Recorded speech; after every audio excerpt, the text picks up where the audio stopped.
제목은 겸손의 왕을 찬양이라는 제목을 가지고 함께 말씀을 나누고자 합니다. 말씀 전할 때 등저 전원들과 함께 내려받는 시간 되었으면 좋겠습니다. 어떤 배가 가라앉고 있었어요. 선장이 소리를 칩니다. 이렇게 말합니다. 누구 기도할 수 있는 사람 없나요? 라고 하니까 어떤 이가 말합니다. 제가 기도할 줄 압니다. 하고 어떤 사나이가 이렇게 말하는 거예요. 그랬더니 선장이 좋아, 그렇다면 기도를 해주게 라고 말합니다. 그리고 나서 이렇게 말합니다. 나머지 사람들은 구명조끼를 입어라, 서둘러라, 시간이 없다. 기도만 하고 나머지는 탈출을 하는 거예요. 오늘의 말씀 겸손의 왕을 찬양하자라는 말씀의 제목인데요. 예수님께서 십자가 위에서 돌아가시기 위해서 예루살렘에 입성하는 그런 장면을 오늘 본문의 본장이 묘사를 하고 있습니다. 그리고 입성하신 뒤에 성전에 들러서 정하신 것을 기록을 합니다. 그리고 한편은 예수님께서 선민임을 자랑하고 예수님께 도전하는 유대인들을 책망을 하십니다. 그리고 그들에게 심판이 있을 것을 말씀하십니다. 그리고 자신이야말로 하나님의 백성을 구원하고 세상에 속한 자를 심판하실 메시아라는 것을 더욱 드러냅니다. 예수님은 예루살렘에 가까이 왔을 때 준비해 두셨던 나귀 새끼를 타고서 바로 예루살렘에 입성을 하시게 됩니다. 무리들은 호산나 다윗의 자손이여라고 환호를 하게 되죠. 11절까지 말씀 볼 때 예수님께서 성전에 들어가서 매매하는 자들 그 다음에 내쫓으시고 소경과 전자들을 고쳐 주십니다. 대제사장들과 서기관들은 예수의 행동과 무리들의 호산나 다윗의 자손이란 찬송에 대해서 화를 내게 됩니다. 17절까지 보니까 이른 아침에 예수님께서는 다시 성으로 들어오셔서 무화과나무 열매가 없는 것을 보셨어요. 그리고 영원히 열매 맺지 못할 것이다 라고 저주를 하셨습니다. 22절까지 말씀 볼 때 예수님께서는 또 성전에 들어가셔서 대제사장들과 장로들로 더불어서 여러 가지 논쟁을 하시고 비유로 말씀을 하십니다. 46절까지 말씀 볼 때 그렇습니다. 첫 번째로 우리 주님은 겸손의 왕이 되십니다. 한 나라의 왕은 그 신분으로서의 가치가 대단하겠죠. 그런데 인류의 죄악을 해결해 주시기 오신 예수 그리스도, 인류의 죄악을 해결해 주시기 위해서 오신 예수 그리스도의 그 신분은 가치가 얼마나 크겠습니까? 그 주님은 얼마나 위대한 분입니까? 우리는 하나님이신 그분이 육체를 입고서 이 땅에 오셨음에 감사하시기를 바랍니다.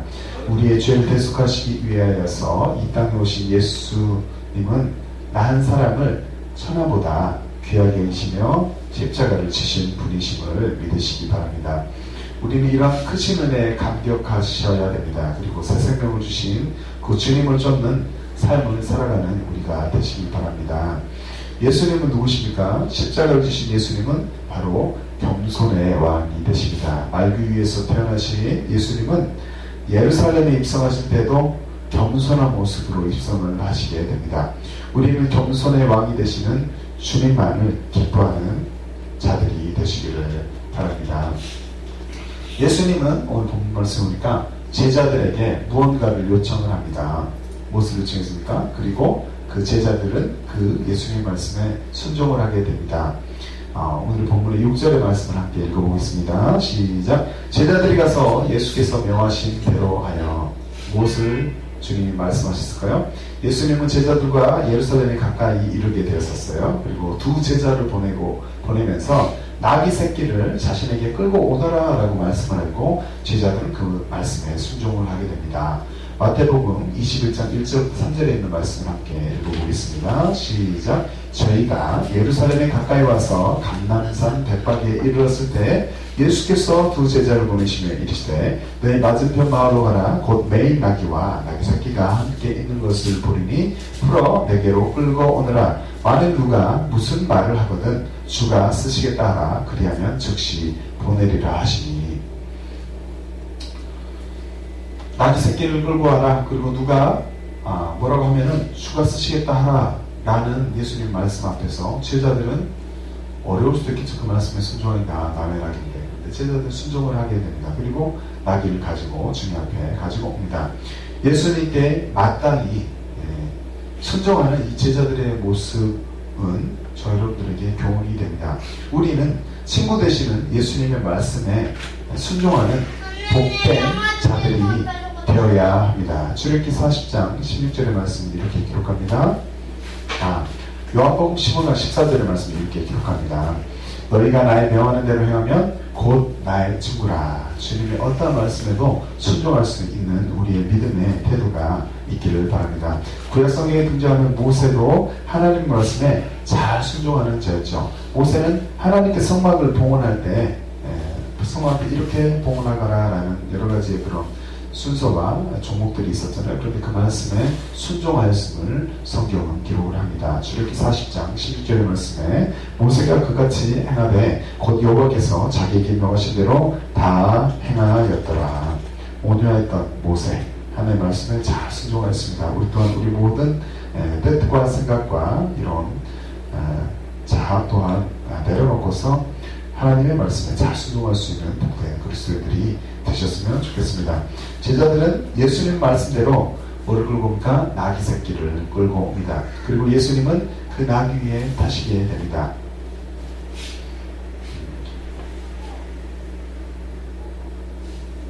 나귀와 나귀 새끼를 끌고 와서 자기들의 겉옷을 그 위에 얹음에 예수께서 그 위에 타시니라고 본문의 7절은 말씀하고 있습니다. 나귀는 포유류입니다. 그리고 말과에 속하는 짐승이죠. 말과 비슷합니다. 그렇지만 말보다는 몸집이 작죠. 그리고 머리는 또 비교적 크다고 합니다. 앞머리에 긴 털이 없고 귀는 길고 등은 불쑥 나와 있어요. 그리고 건강하게 부리기에 적당한 동물이 바로 나귀였습니다. 털은 단색이에요. 그리고 황갈색, 회흑색이 많았다고 합니다. 이 쥐와 배는 하얀색이었어요. 이 어깨 높이는 0.8m부터 1.6m 정도였고요. 그랬습니다. 그런데 이제 나귀 새끼를 타고 주님은 입성하셨잖아요. 원어로 그 헬라어로 보니까 나귀 새끼는 폴로스이네요. 그래서 나귀의 새끼를 타고서 주님이 입성하게 되셨습니다. 평화의 임금 메시아는 이스라엘의 지도자들이 타는 나귀나 아수르 및 애고방이 타는 군마가 아니라 바로 나귀가 어미도 아니고 또 말도 아닌 나귀 새끼를 타고 오셨습니다. 이것이 이제 예언이 되어 있죠. 스가랴서 예언이 되어 있습니다. 스가랴서 9장 9절의 말씀을 같이 읽어보겠습니다. 시작. 시온에 따라 크게 기뻐할지어다. 예루살렘에 따라 즐거이 부를지어다. 보라 내 왕이 내게 임하나니 그는 공의로우며 구원을 베풀며 겸손하여서 나귀를 타나니 나귀의 작은 것 곧 나귀 새끼니라.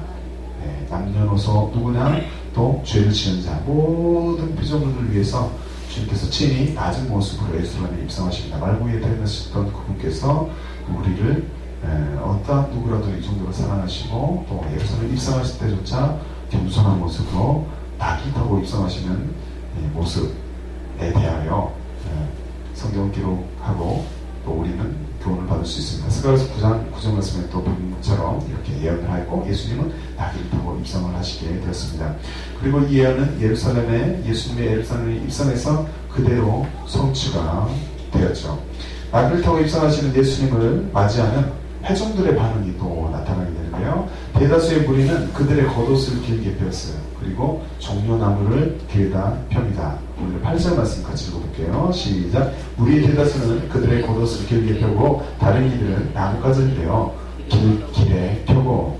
겉옷을 길에 폈다는 것은 무슨 의미가 있겠습니까? 이것은 예수님을 왕으로 영접하는 무리들의 지극한 존경의 표시였습니다. 무리는 그런데 왜 이러한 행동을 했을까요?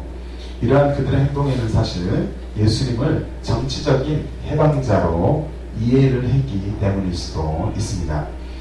또 종려나무는 또 무엇입니까? 영어로 보니까 팜트리라고 합니다. 열대와 아열대에 많이 보이는 상록교목입니다. 종려나무로 또 성경에 번역된 그 원어는 대추야자를 말하는 것으로 알려져 있다고 합니다. 종려나무는 종려과에 속하는 상록교목이죠. 그리고 높이는 3m에서 7m에 달하고 반갈색의 섬유에 쌓여 있어요. 그리고 줄기는 원주처럼 직립합니다. 그리고 가지치기를 하지 않습니다.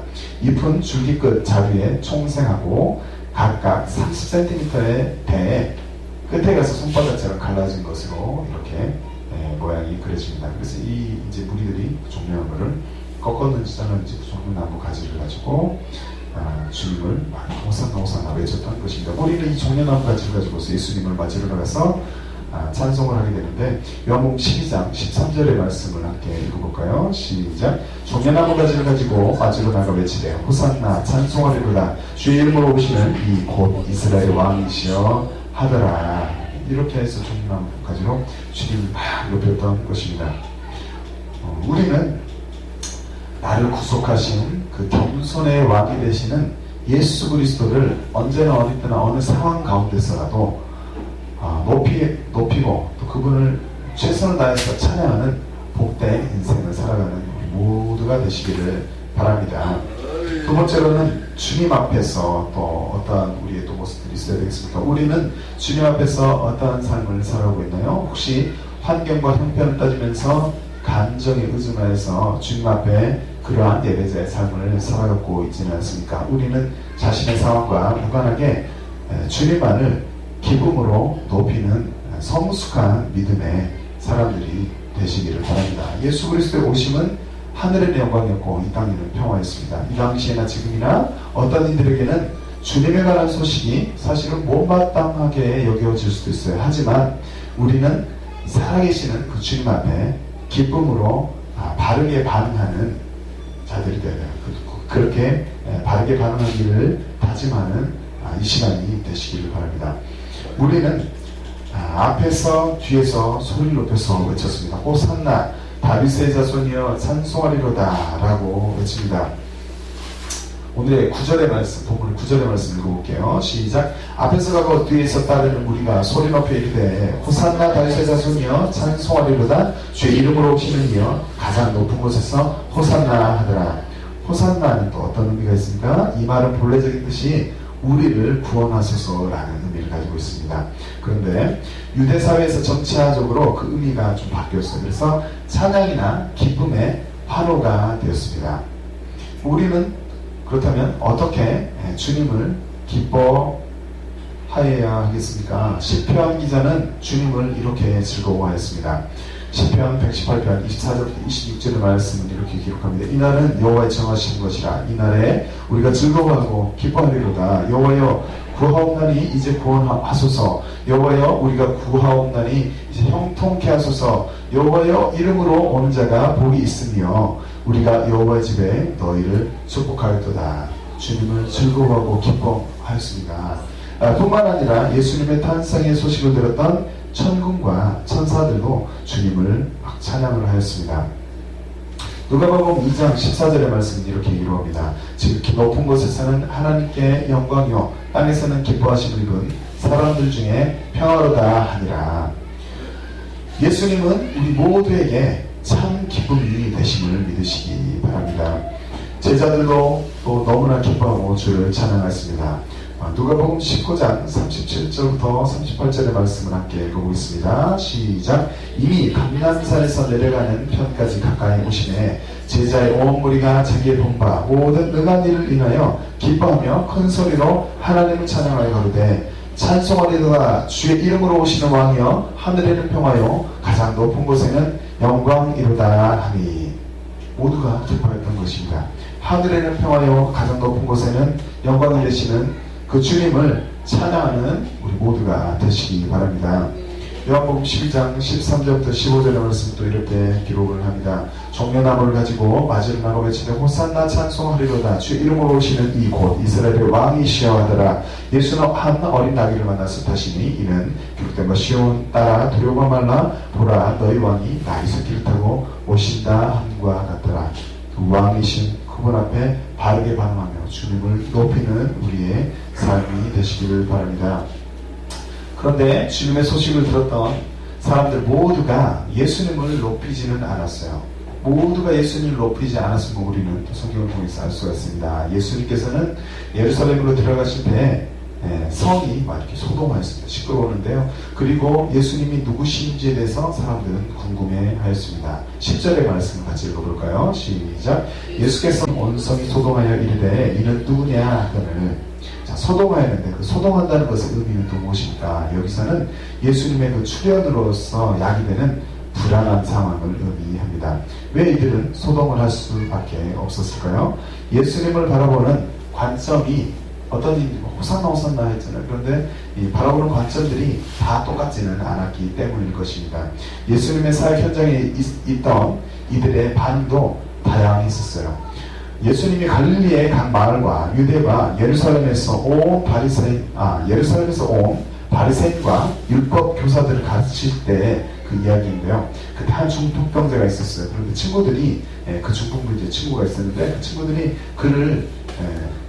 그하고 아주 이제 너무 사랑했나 보죠. 사랑스러운 친구였나 봐요. 그래서 그를 고쳐보기 위해서 침상을 내고 오게 되죠. 그리고 무리들 때문에 예수님에게 이제 말씀 듣는 사람들이 많아서 들어갈 수가 없으니까 지붕에 올라가게 됐죠. 지붕에 올라가서 기와를 벗기고서 침상째 예수 앞에 달아내리게 됐어요. 그리고 예수님은 그 친구들의 믿음을 보시고 중풍병자를 고치시며 이렇게 말씀하시죠. 죄 사함을 받았다라고 말씀하십니다.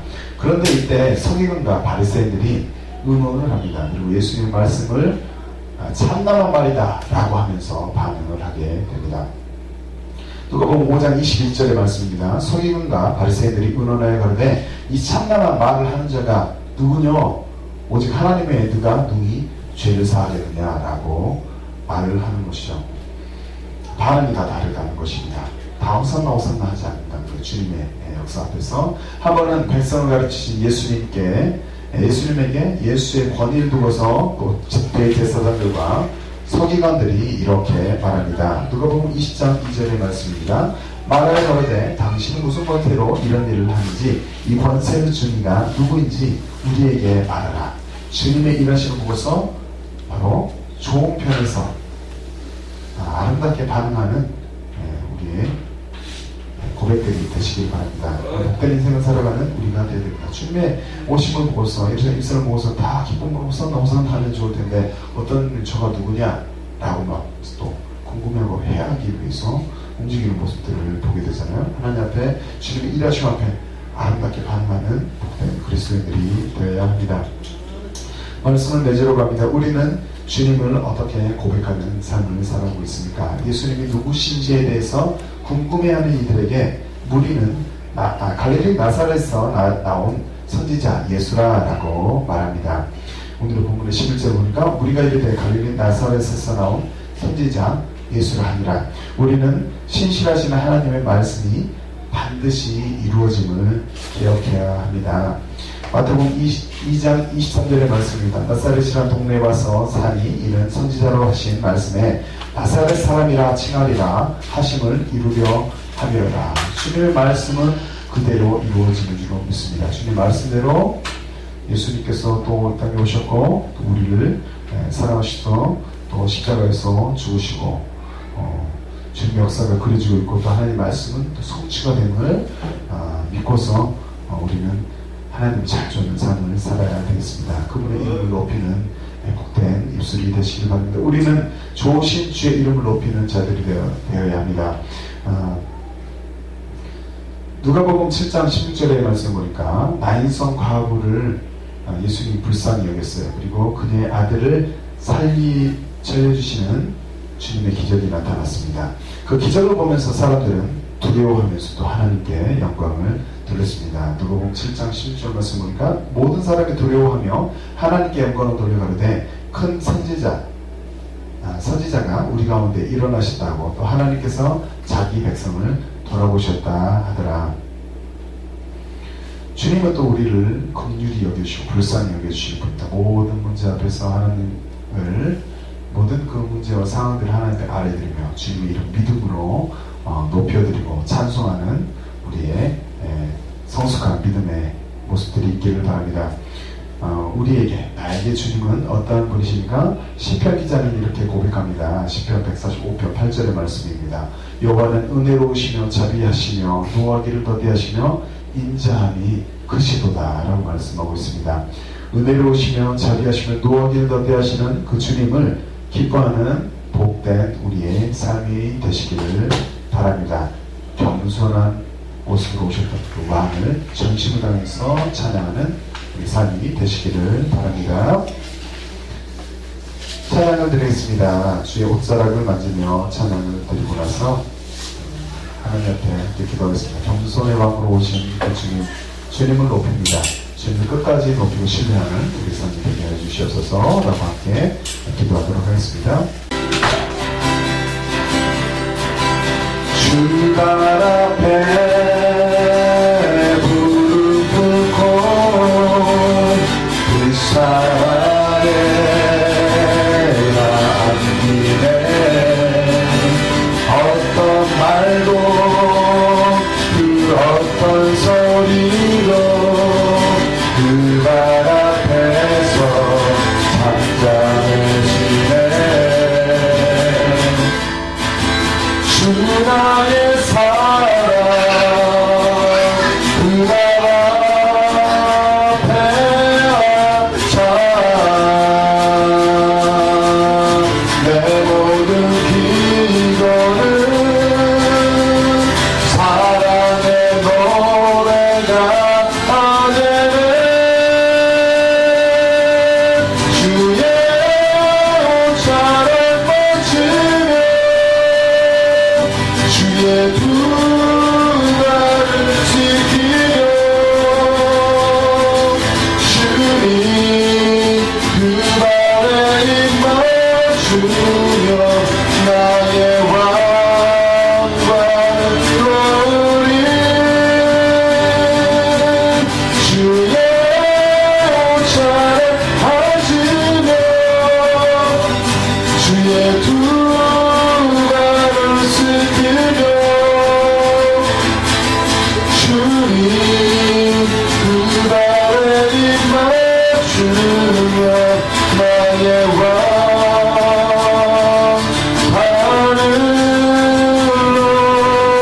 우리 영원의 주님을 겸손히 완성하게 도와주시옵소서. 함께 기도하도록 할까요? 주여 하루가 우리를 살게 해주시옵소서. 주님 나를 위해 십자가를 지시기 위해서 주님 나를 타고 겸손한 모습으로 여기서 있어하신 주님 주님을 높여드렸나이다.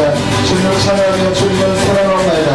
아버지 하나님 모든 것들을 주님께 의탁하며 주님의 얼굴을 구하며 주님께 감사하라. 주님의 그 사랑하심을 또한 하나님 높이며 사랑을 힘입어서 이 땅 가운데서 아버지 하나님 넉넉히 주님의 사랑으로 모든 것들을 승리하며 전파하며 성기를 소원합니다. 아버지 하나님 우리 가운데 그러한 하나님 사랑과 하나님 풍성함이 이 땅 가운데 또한 우리 그 가운데 우리 가정 가정마다 우리 삶과 우리 신앙 가운데 넘쳐나게 하여 주시옵소서. 아버지 하나님 모든 것을 주님께 의탁하며 왕가신 주님만을 찬양하며 아버지 하나님 높이며 살아가는 우리의 신앙의 것들이 있게 하여 주시옵소서. 이 모든 삶의 문제들을 하나님 앞에서 좌절하며 굴복하며 낙심하며 원망하는 것이 아니라 온전히 왕가신 그분을 기쁨으로 기뻐하며 하나님 높여줄 수 있는 담대한 우리의 신앙과 하나님 입술의 고백들이 있게 하여 주시옵소서. 주님 그리할 때 주님의 역사 가운데서 그리고 주님의 영광이 모든 곳곳마다 드러나기를 주로 믿습니다. 왕되신 주님이 온전히 우리 피조물을 통해서 영광을 받게 될 줄로 믿나이다. 아버지 하나님 높임을 받아주시옵소서. 주님의 찬양을 받아주시옵소서. 우리가 우리 모든 기도에 또한 들어 응답하여 주시옵소서.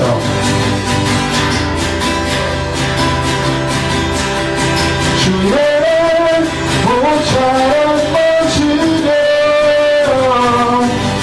주의 두 발을 지키며 주님 그 발에 입 맞추며 나의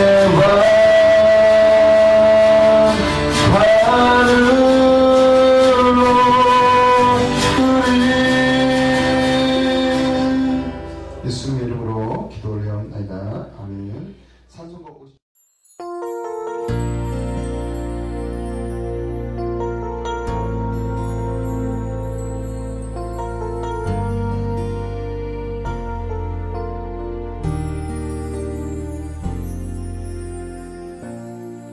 하늘의 문을 여소서